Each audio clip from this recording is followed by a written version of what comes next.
Kudus for there. See, there was a trending video on social media of Kudus and Bruno Fernandes. I'm going to tell you why it is trending, what people are saying about the video, and also I'm going to show you the video, obviously, but then the video, Kudus is for there. We're also going to talk about what Jarrod Bowen had to say about Kudus. Mohammed Salisu, do you know that he has not played Monaco's last 4 games?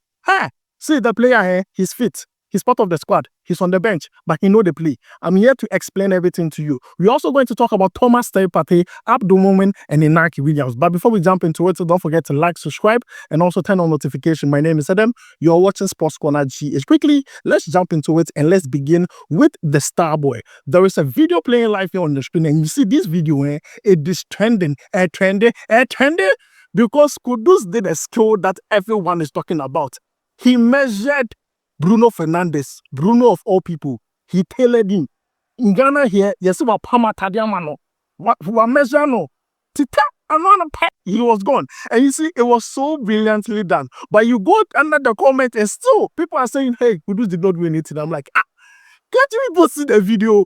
Guys, you can see the video. What do you have to say about this video? Kudus no, he do one or he no do one. Kudus did excellently well with this particular skill. It was well executed. But then let's move away from this and talk about what Jarrod Bowen had to say about Kudus after the game when West Ham beat Manchester United by 2-0. Now, this is what Jarrod Bowen said. He also scored a goal in the game, but then this is what he said. He says that it wasn't only just me. It was Mohammed Kudus pressuring, winning the ball back, which he does so well. He worked so hard to win the ball back. Now, this is referring to Bowen's goal. A lot of people were saying Kudus was selfish. Hello, how are you?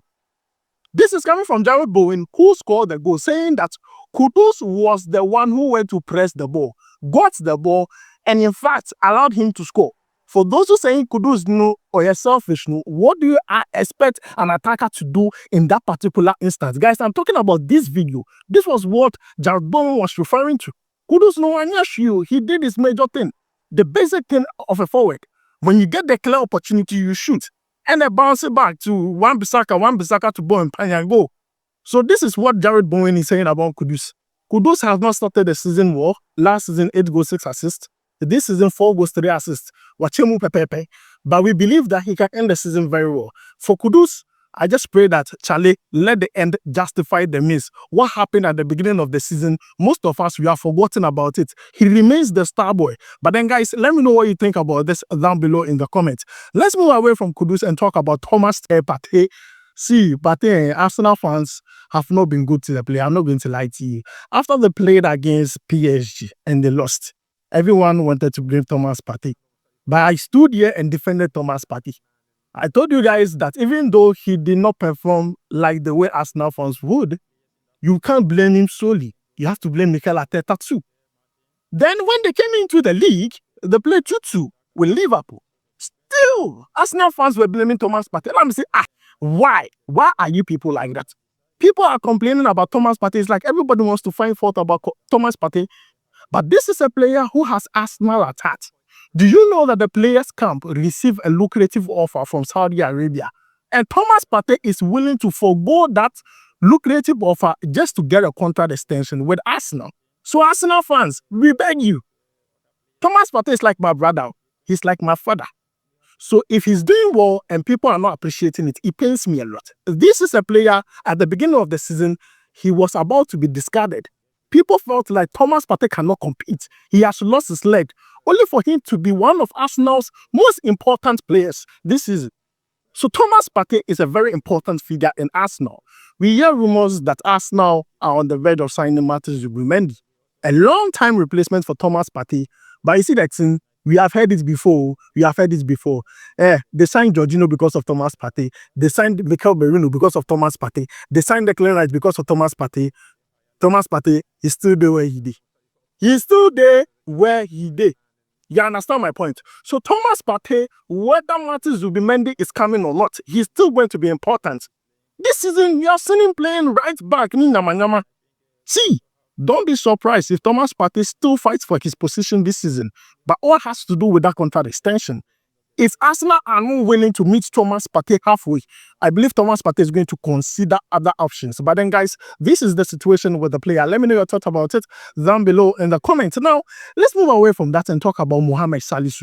He plays for Monaco in the French Liga. Now, this player joined Monaco in 2023 from Southampton in the English Premier League. When he joined the club, he came with injuries and was not able to play for a very long period. People were asking, when is Salisu going to start his debut? Like, when is he going to play ball for Monaco? Then he made his debut. Guess what? He got injured again. So at Monaco, his first season, it was just injuries upon injuries upon injuries. Now, second season at Monaco, he started extremely well. And then Salisu, Bema, he was playing very well, controlling games for Monaco at the beginning of the season. But do you know that after the last international break, Mohammed Salisu has not played a lot of games for Monaco. It's not like he's injured though. He is fit. He is part of the squad, but he is not playing. The last game he played was against Marseille. On the 12th of April. Then Monaco went on to play 4 extra games. He did not feature. Even the game against Marseille, he came in as a substitute in the 83rd minute. Played 7 minutes plus extra time. Hey! Our first team defender. Not playing. No, this is serious. It's not like he's injured, he's fit, but then why is he not playing? From what I hear, he has lost his position at Monaco. He has lost his position at Monaco. If you think I'm lying, go back and go and check Monaco's last 4 games. Their latest game was against Lyon, where they won by 2-0. Salisu did not play. He did not play. And a lot of people have been asking, but Monaco are letting go of some players. It's Salisu part.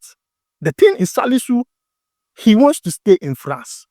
He does not mind if offers come. If offers come and they are favorable to him, he will leave. But for now, Monaco is not pushing him aside. They still need him.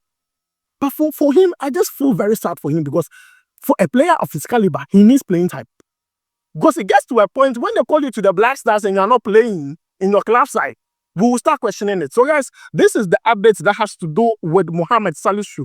Onyebimbo, he's not getting regular playing time at Monaco. And guys, let me know what you think about all this down below in the comments. Now, let's move to Spain. Let's talk about La Liga.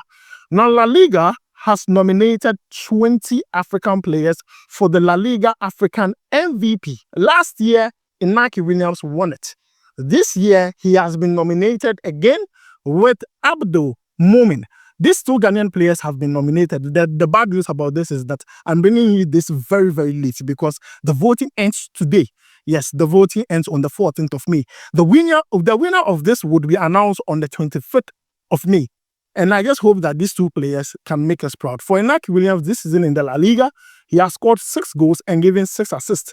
For AbdulMuhamed, he has scored 2 goals and given 1 assist. So guys, this is good for these 2 players, and they are part of 20 nominees. Now, when it comes to voting, 13 sub-Saharan African countries are going to vote, plus 20 Africa journalists are going to be part of the voting process. It's just sad that I was not able to bring you this very early, but still, I'm going to leave a link in the description. Hey, you go feel pass back door who too. I swear God, you go feel pass back door. The vote for Inaki the AbdulMuhamed. So I still will leave the description in the comments. Now, let's move away from that and talk about AbdulMuhamed. Hey, you see, AbdulMuhamed is one player that I don't joke with. I have always maintained the fact that if you're looking for a left center back that can be with us, the national team, for a very long time, it is AbdulMuhamed. AbdulMuhamed is 26 years of age. AbdulMuhamed's last game was against Sevilla. He picked up an injury in the 35th minute. And since then, he has not played again for Rayo Vallecano. But regardless of that, he has played 24 games this season. It has been very important for them.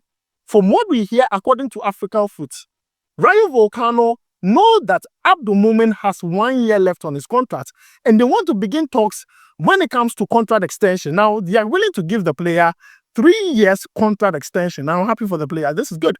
Now, the reason why the club wants to do this is very, very simple. They don't want a situation where the player will recover next season. He's playing extremely well and then he's in the dying end of his contract. Teams will start negotiating with him and this player will not agree to stay. So the best thing is they try and extend his contract as early as possible. Now, let's talk about what his agency is saying about all this. Now, he's being represented by HC. Now, a high-ranking source at HC, his representative, have reported that Rayo Vallecano want to extend AbdulMuhamed's contract early before he enters into his last year. For another 3 years, he will be in his final years next season and will be able to negotiate with other clubs. So they do not want these scenarios. He will be considered as one of the club's most wanted players, or most important players, sorry, and they want to build the defense around him. This is coming from a source from the agency that represents AbdulMuhamed. They know that, see, he's a very important player. While Bruno, they still want to give him a contract extension. I'm happy for the player. Now, guys, let me know what you think about all this down below in the comments. Let's move away from that and talk about the game the Ghana national team is going to play at the end of this month, 28th May.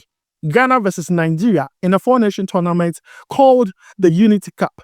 Now, we have other countries such as Jamaica and Trinidad and Tobago also being part who are going to participate in this particular friendly game.